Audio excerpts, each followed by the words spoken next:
الحمد لله والصلاة والسلام على رسول الله وعلى آله وصحبه ومن والاه أما بعد. So those who are praying soon, I apologize for disturbing you, but inshallah we're just going to keep the khatir short because I know people are tired and they need to go home. So the lesson for tonight,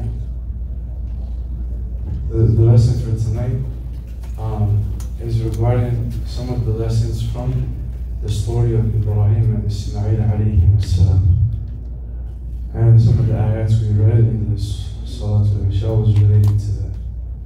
So the highlighted lessons I want to focus on have to do with a father-son relationship. Father-son relationship. So I know tomorrow is Father's Day and we are not people that just thank our parents for one day of the year and 364 others we just go about our life, but it's just a season or a time I feel like we can cover this topic, but it's deserved every time. And as some of the ulama say, I've read from Shaykh Abdul Aziz bin Najib al-Khalifi, may Allah free him and all the imprisoned ulama unjustly in the world, but he wrote that Mother's Day, Father's Day is only celebrated by Aq. Aq is the one who is disobedient to their parents. We are people that respect our parents every day, every moment of the year. So the portion of the story has to do with building the Kaaba. So I can't read the entire segment from the Sirah Kitab that I have before me. It's written by the late Sheikh of Algeria, Abu Bakr bin Jabir al-Jazairi. Allah have mercy on him, who was a teacher in the Prophet's Masjid for, I don't know, maybe 30 to 40 years. I believe he passed away in 2016 or 17. So he has a good book that had huwa Habib Muhammad ya Muhib. This is the beloved Prophet Muhammad or his lover or beloved or lover of Muhammad. So anyway, in that lesson, we've heard it many times, but it has to do with after Mecca was populated by the tribe Jurhum. When Hajar radiallahu anha was looking for water, and Allah made the well of Zamzam flow from the feet of Ismail by the wing of Jibreel alayhi salam, that the people of Jurhum saw some birds flying in the sky above this valley, and they thought this is an indication of water. And Jurhum had left Yemen after Sayyid al-Alam when the flood of the flood of the dam had ruined the vegetation there. So once Mecca became populated by Jurhum, they took permission from Hajar radiallahu anha if they could stay there, and she became the caretaker and decision on how this water was utilized. So anyhow, Ibrahim alayhi salam left his family, as we know, and he saw the dream that he was sacrificing his son. The ayah we read in Surah Al-Safat, that when Ibrahim said that Ya bunayya inni ara fil manami an yadhbahuk, O my son, I see in a dream, a vision, that I am sacrificing you or slaughtering you. So amazing thing, he knows it's a command of Allah, but to highlight a father-son relationship, Ibrahim is Khalilullah, is the second greatest prophet. So Ismail alayhi salam at that time was not a prophet, but he still asked his son, Fandur mada tara, what is your statement on this? Not to say does he reject the command of Allah, but he included his son in such a major event, an event that Muslims commemorate until the command of Allah comes in the end of time and the wind is blown and all the souls of the believers die. Like every year, Eid al-Adha, we commemorate this sacrifice. So he asked him this question. So Ismail said, قال يا أبت افعل ما تؤمر. My father, do what you have been commanded. ستجدني إن شاء الله من الصابرين. Do what you have commanded. You will find me by Allah's will from the patient. So then he continued. He says, when Ibrahim wanted to fulfill the command of Allah, he took his son Ismail to Mina to slaughter him for his Lord. And he turned him on his side, and the knife was in his hand. And before he had ever put the knife to his neck, the call came from the skies that, O Ibrahim, you have fulfilled the vision. قال يا إبراهيم وناديناه يا إبراهيم أن قد صدقت الرؤيا. Oh Ibrahim, you have fulfilled the dream. أن قد صدقت الرؤيا إن هذا أن قد صدقت الرؤيا. So anyhow, كذلك نجزي المحسنين. Allah, he said, this is how we repay the good doers. So Ibrahim was instead now sacrificing a large ram, a very large ram, and instead of his son. And they both got the pleasure of Allah. So he says some wisdom from this. He says, in the patience of Hajar when sacrificing her son, or like would emotionally feeling as any mother would of losing her son, and the patience of Ismail on being sacrificing himself is a sign of a pleasant and righteous mother and a righteous son. And then he says that that's why it is better to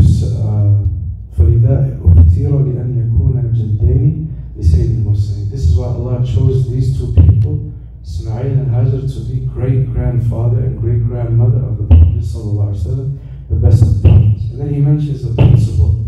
Many parents ask, and I'm not an authority, how do I get my son and my daughter to be good Muslims?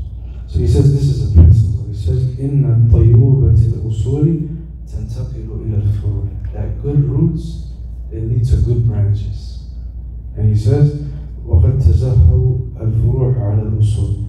And then these later generations, they will become proud of their forefathers and their ancestors.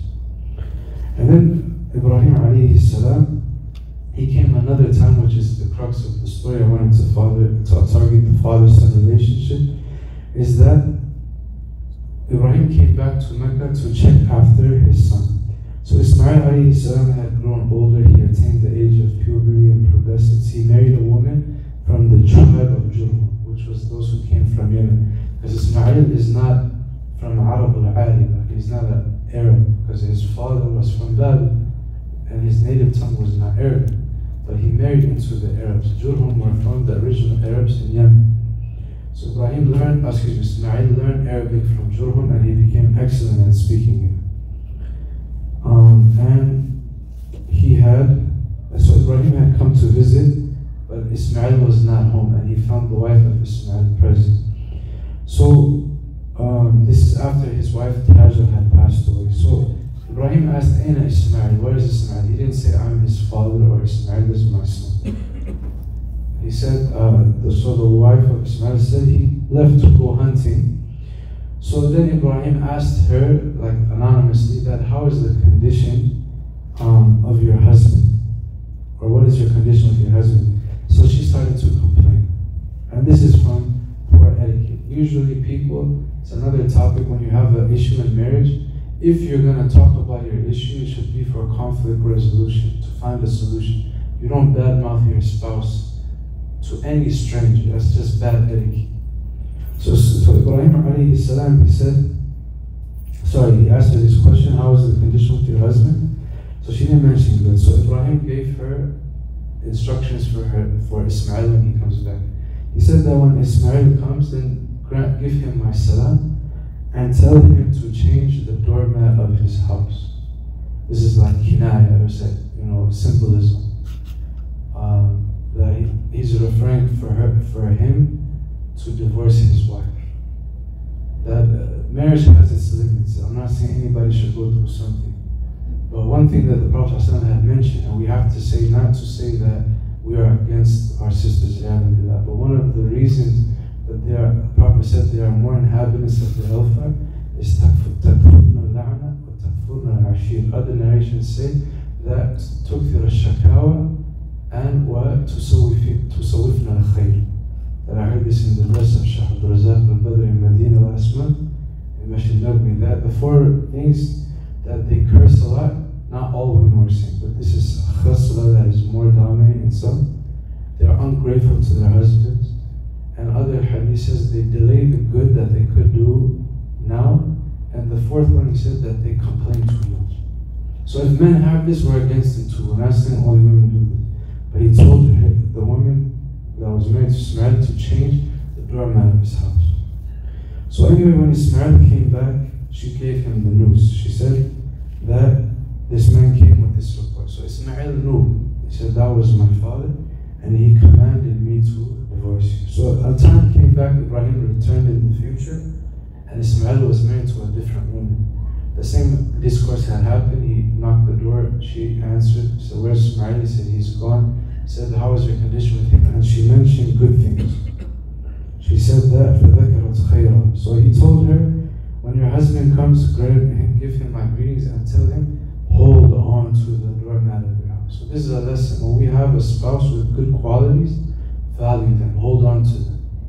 Don't always think the grass is greener on the other side, because when it's gone, that person is left with remorse and say, I should have done this and that. So that's the story. And Ibrahim went to Sham, the Sham. Allah knows best if it's true, but they say he's buried in the Khalil in Palestine. But Allah knows if that is 100% accurate. Time had passed, and Ibrahim, he wanted to come back and look after his son. He came to Mecca and he found Ismail at the well of Zamzam. And when he saw him, فَصَنَعَ كَمَا يَصْنَعُ الْوَالِدُ بِالْوَالِدِ. This is a lesson of father and son relationship. When they saw each other, they embraced each other as any father and son would. وَالْوَلَدُ بِالْوَالِدِ. And a son would do with his father. Then Ibrahim said, oh Ismail, Allah has commanded me with a command. So Ismail said, do what your Lord has commanded. So then Ibrahim said, will you help me? So he said, yes, I will help you. And then he said, Ibrahim, that Allah has commanded me to build the Kaaba at this place. And he pointed to it. So lessons from the story will conclude. The author, he said, Rahimullah, number one, from the benefits of the story, you learn تَعَهَّدُ الْوَالِدِ أَهْلَ وَلَدِهِ بِزِيَارَتِهِ. That how a father guards after his son by visiting his son. وَالتَّعَرُّفَ عَلَى أَحْوَالِهِ مِنَ الْوَقْتِ لِلْوَقْتِ. And to actually, ask and inquire about and get to know their condition from time to time. Many of us may not have sons that old age, but I will get to the crux of when our sons may be younger. Number two, he says a benefit is قوة الفراسة والعمل بها. Or قوة الفراسة والعمل بها. The high level of intuition that Ismail had and acting upon it, because Ibrahim had the firasa of Ibrahim, the intuition he had of knowing that his first daughter-in-law was not good for her son because she had started to complain. And when he heard from her complaining, and Ismail acted upon the command of his father, and he divorced his wife. So this is another topic. Many youth my generation, even if they're having a bad marriage, that level of obedience to their parent is not at the level of maybe the older generation. And to know that if we look at these examples, not every father or every mother's advice to tell their child to divorce their spouse is binding in the Sharia. Even there is a report, but if I'm not mistaken, it has weakness in Muslim Ahmad, وَإِنْ أَمَرَاكَ أَن تَخْرُجَ مِنْ مَالِكَ وَأَهْلِكَ فَافْعَلْ. That if your parents command you, this narration was given to Mu'adh ibn Jabal, if your parents command you to give up all your money and leave your spouse, then do it. But you have to look at what is the reason they're saying it and what is their level. An example, a man came to Imam Ahmad bin Hanbal rahimahullah, and he said that I told my son to divorce his wife, but he didn't listen to me. And Umar radiallahu anhu, he told Abdullah bin Umar to divorce his wife, and he listened to him. Imam Ahmad bin Hanbal said, you are not like Umar ibn Khattab. That every parent, they have a limit. But anyhow, that's a different topic. I just don't want people to take this and say, oh, my son or daughter should divorce their spouse because look at what Ismail did for Ibrahim. Number three, the مشروعية استعمال الكنايات في المخاطبات. It has to do with Arabic language. It is legislated to use indirect references. He said, change the doormat. So he's referring to the wife. So in our Sharia, it's legislated. You can use these references. I don't want sisters who may hear this and think that this is misogyny and looking down on a woman because of a doormat. No man respect women like Ibrahim. He's Khalilullah. Number four, مشروعية معانقة الولد للوالد. It is part of our Sharia for a father and son to hug each other. Like no matter what our culture is, some people may think these things are, beneath of a man. Before your culture comes, you're a human being, you're Bani Adam. Bani Adam have certain universal traits that sometimes these things, they lower these stress levels, tension, anger, frustration, just through this. Just to digress a little bit, one thing I will remember maybe for the rest of my life, if Allah gives me, is to know a lot of youth that have behavioral issues. They may be bullies, they may be very they may have lack of deficiency of attention, or they may be what they're called class clown. They're looking for attention in the class and they disturb the class. I was a high school teacher before the pandemic, and I remember in my first year I had 2 students. One was in 9th grade, one was in 10th. All the students were very respectful, but these students I could not be able to teach a class. So I learned from a senior teacher in the school, and he explained that these boys, they lost their father at a young age, or one of them had an abusive father. So children act out when they don't get the love and the nurture they need from both parents. There's some things you will never get from someone else if you don't get from your parents. So that transformed the way I looked at the way to treat some boys if they have these behavioral issues. So that's something that should be done as obeying Allah. You will get reward for it. Before you think your culture comes first, that our deen comes first. One example, the Prophet ﷺ, he had in his lap one of his grandchildren, I believe was Hassan and Hussein, and he kissed them. So I think it was Aqra ibn Habis radiallahu anhu. He was from the Bedouins. He said, "You kiss your son?" He said, "Yes." "So are your grandson?" He said, "I have 10 sons. I never kissed them one time." So what did the Prophet ﷺ say? He said, is this good masculine? He said, أَفَأَمْلِكُ أَنْ نَزَعَ اللَّهُ مِنْ قَلْبِكَ الرَّحْمَةِ, that do I have any control? If Allah took mercy out of your heart, a man shows mercy. The Prophet held Hassan and Hussein in one lap, he kissed them. He kissed Usama ibn Zayd ibn Harith and the other. He said, "Oh Allah, have mercy on them." He hugged them. "Oh Allah, have mercy on these. You show mercy on them." He's the best of them. The last thing to conclude, he says, مشروعية استشارة والد ولد. That many of parents or fathers complain, "My son doesn't listen to me. My son doesn't obey me." One, we're not giving the blanket option or the permissibility to deliberately disobey one's parent. But if you look at raising children, you have to understand that child development, human development, your child is not in the same mental state all the time. That when they are the first 7 years, Ali radiallahu anhu, he said, لَاعِبُوهُمْ سَبْعًا, play with them. That's bonding. A child bonds through playing with their parent. If you are capable to do whatever you can, play with them. Then he said, وَأَدِّبُوهُمْ سَبْعًا, teach them manners, morals for 7 years, from age 8 to 15. Because if they don't learn it then, you're going to find they don't have responsibility. You have to, in this country, unfortunately, it's very individualistic. People are only taught to think of themselves. Now this phenomenon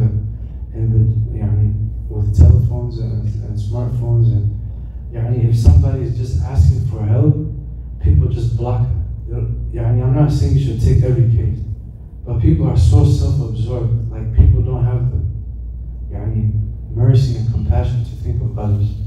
So the society teaches you just to think of yourself. Go to school, get good grades, and then when you go to college, get your degree, and then work. And then people start giving them responsibility.